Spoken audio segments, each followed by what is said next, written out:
What's going on, everyone? So, I recently got a comment on one of my older Scream 5 Dewey early death videos, and the comment really got my wheels spinning. And I think it's a really great theory and idea that I really want to expand on and would love to see put on screen. And I want to read the comment to you because I think once you hear it, you're going to feel the same way I do. So, the comment was posted by the user Tom3PO, and the comment goes as follows. Sidney is following the footsteps of her mom in regards to having a child with Billy after the events of the first film. She gives the baby up for adoption as a way to rid herself of her past, and as the child grows up and sees the Stab movies, they learn about Sidney and want to reconnect with her. Just as Roman did with Maureen, Sidney tells her kid that they are a reminder of the past, and she wants her past to be dead and forgotten. That would be a nice full circle moment where you give the audience a push away from sympathizing with her and making it easier for them to accept her death. Now, right off the bat, when I first heard the comment, I thought it was a great idea, and I gave my opinion and we had a little discussion, as I do with pretty much all the comments I get. So make sure you join the discussion down in the comments below. But I didn't till later really start having my wheels turning on this idea, and I thought of a great way to sort of expand on the premise of Sidney giving a kid up for adoption. But before we get started, be sure to like the video. It helps me out a lot, lets me know that you enjoy these types of videos, and I truly appreciate it. And subscribe to the channel, followed by the bell notification so you never miss an upload. And let's get into it. First off, I really want to thank Tom3PO for the comment. It really got my wheels spinning and was the entire inspiration for this video. So thank you, and if you're watching this, let me know in the comments below. I'd really love to get your opinion on my sort of expanded version of your original theory and idea. So I want to take the base premise and idea of Tom's theory, and that's that Sidney had a love child that she gave up for adoption. I really like how he mentioned that it brings everything full circle, and Sidney becomes an indirect version of her mother Maureen. The reason I say indirect is because Sidney is not trying to actively be like her mother. It's actually the opposite. She's trying to distance herself as much as possible. But just the idea of they both had a love child through traumatic experiences and thus gave the child away to ultimately come back to haunt them and essentially be their end and demise. That's a great story and premise in and of itself. And even that, let alone just the idea that Sidney had an adopted child that came back, would be a huge reveal in Scream 5 and would be something very fresh and interesting. But I want to go in a little bit of a different direction. And my direction I want to go is the theory of Wes and Judy. So everybody thinks that Wes in some capacity will be either the love child of Billy or Stu. That's kind of the theory that's running around rampant. What if Wes is the actual child to Sidney and Judy adopted him? I mean, think of that. What if Judy took in Wes as a baby or a child because maybe she had a relationship with Billy, and thus she wanted that sort of memento of that child, and thus she took him, raised him, and that is really Sidney's love child to Billy. I mean, it opens up all kinds of doors. Right off the bat, if the theory of Judy and Wes being the Ghostface in Scream 5, well, now you have a major motive. You have the whole, I want to get at Sidney because I'm her child and I took the adopted child. And now they're going after Sidney. Well, why go after Dewey and Gail? Well, because they probably were aware, especially Dewey. I mean, Dewey was the only person to know where Sidney was in Scream 3. Dewey probably knows all of Sidney's secrets. I mean, Sidney even said he's big brother Dewey. So it makes a lot of sense that they would know, especially since Gail and Dewey are married. So thus, they would be aware of what happened to Sidney. So boom, that immediately makes them targets. That adds the motive. it also explains why Judy was so weird in Scream 4 towards Sidney. I mean, if I had somebody's love child of her ex psycho, serial killer boyfriend, I'd probably be a little weird towards that person also. So it really just ties everything together. And you have all of these sort of Easter eggs throughout the previous film that tie into this theory in Scream 5. I just think it would be an amazing... I mean, just the idea of Sidney having this love child would be a huge, moment.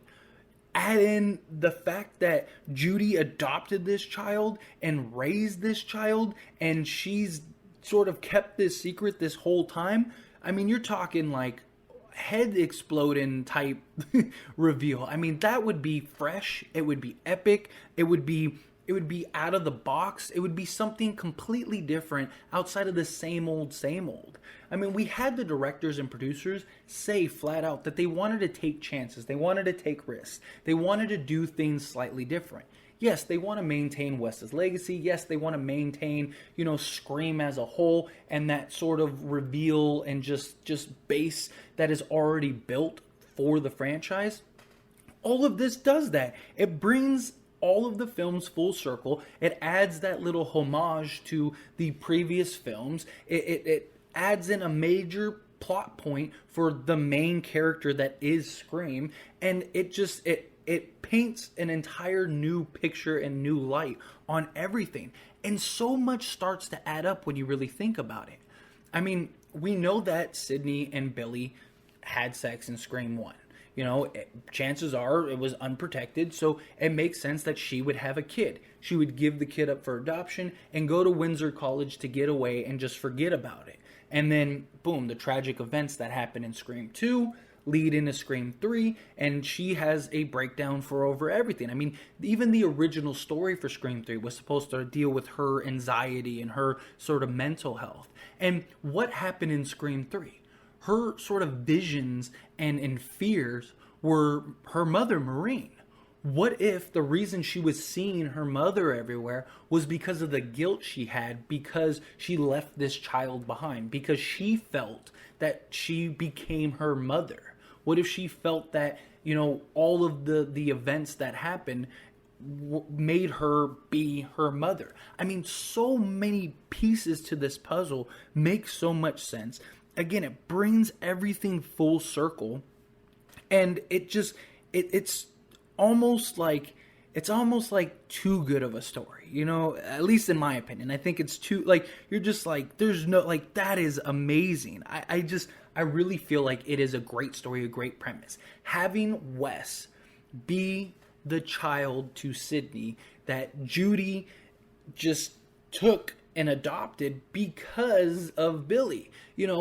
She would have been at that age, maybe Judy's family, whatever, because Judy and Sidney went to school together, so they have the ties there, so they knew Billy. If she really did have some relationship with Billy to some degree, and she had some love for Billy, it would make a ton of sense. And just to have Wes come back as this child, it even makes sense why he wasn't in Scream 4. You could argue because Wes would have been a child.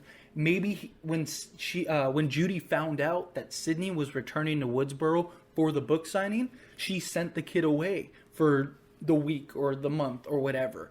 And now, boom, Scream 5, he's grown, he's bigger now, he's a teen, so maybe Sidney won't even recognize it, and they won't put two and two together. I just think that'd be a great storyline, a great, reveal, a great thing to see unfold on screen. I just think it's an incredible and arguably my favorite theory and idea for Scream now. And again, thank you so much, Tom CPO, for this sort of inspiration and your original theory and idea, because I loved it. It was something that really got the juices flowing, so to speak. But as always, this is a discussion, and I want to hear from you. Let me know what you think. Do you like this theory? Do you hate this theory? What's your opinion overall? Would you love to see something like this? Because I do. I think it would be something fresh. It'd be something exciting. The producers said as much that they want to take risks. They want to take chances. This would be an awesome risk, an awesome chance. It would be a way to go big and just really make this Scream film something different compared to the others. It'd really separate itself with a great story behind it. So let me know what you think. And as always, if you have a theory, idea, or comment, let me know down in the comments. If it's a great thing that sparks a video like this one, I will absolutely include you in the video as I did with Tom. Also, another way that you could be a part of the videos, down in the description below, I have an email address that is for you to submit audios or videos of your theories and ideas, and I will actually plug them in and make a video based around it, either expanding on your theory or idea, or just, giving my overall opinion on your theory and idea. I already have a couple videos on my channel with people that have made submits, so if you want to be a part of a video, then that's one way to do it. Otherwise, the comment section down below. One last little plug for all of you is the giveaway. Now, I made a community post. I'm going to be giving away about 4 or 5 of these Funko Pop ghost faces. You should see it on the screen right now if you're looking. And the reason this isn't the announcement video, that'll be coming rather shortly. It's going to take about 2 weeks. I don't know why it's taking so long for the Funkos to get here, but it said about 2 weeks. I should get the shipment, the order, and I just need to make sure that all of them, because like I said, it's about 4 or 5 of them. I want to make sure that they're all, good to go, and I don't have to return any or anything like that. And then I will do the announcement giveaway video. So all you have to do right now is just be subscribed to the channel, followed by the bell notification so you get notified for that video, and be on the lookout. That should be in about a week or 2. I will plug this in community posts and other videos, so that way all of you have a chance to be a part of this. Again, I'm going to do a bunch of these. I have plenty of other giveaways planned. I have a huge idea that I'm trying to put together for October. But I want to make this a regular thing and a way to give back to you, my subscriber base. So again, if you're not already, subscribe to the channel so you have a chance to win some of those Funko Pops. And if you haven't yet, like this video. It helps me out a lot. It lets me know that you enjoy these types of videos, and I truly appreciate it. And I'll see you all in the next one. Thank you.